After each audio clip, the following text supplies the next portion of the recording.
பேச்சு முடிஞ்சாலும் வரதுக்கு வெளியே விட்டுருங்க. போன சும்மா நிக்கிட்டு கடமைக்கிட்டு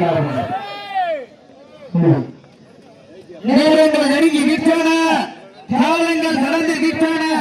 பரிசு பழனி சிறப்பு பரிசினை பெறுவதற்கு காலையும் சிறந்த காலை, வீரர்களும் சிறப்பான வீரர்கள், சிறப்பான காலையா. இந்த மாட்டிற்கு சிறப்பு பரிசு வெளிநாடு மணி சிறப்பித்துக் கொண்டிருக்கின்ற வெளிப்பட்டி பெரியசாமி வேடம்புகள் சார்பாக வெளிநாடு மணி காத்துக்களில் உள்ள களத்துல இருக்கிற பேச்சு யாரு உள்ள இருக்கிறாரா அது விளையாடாதான் சரி யாராலும் சரி வெளியில போகணும். ஸ்டேஜ்ல இருக்க மேல கீழே இருங்க. ஸ்டேஜ்ல இருக்க கீழே இருங்க.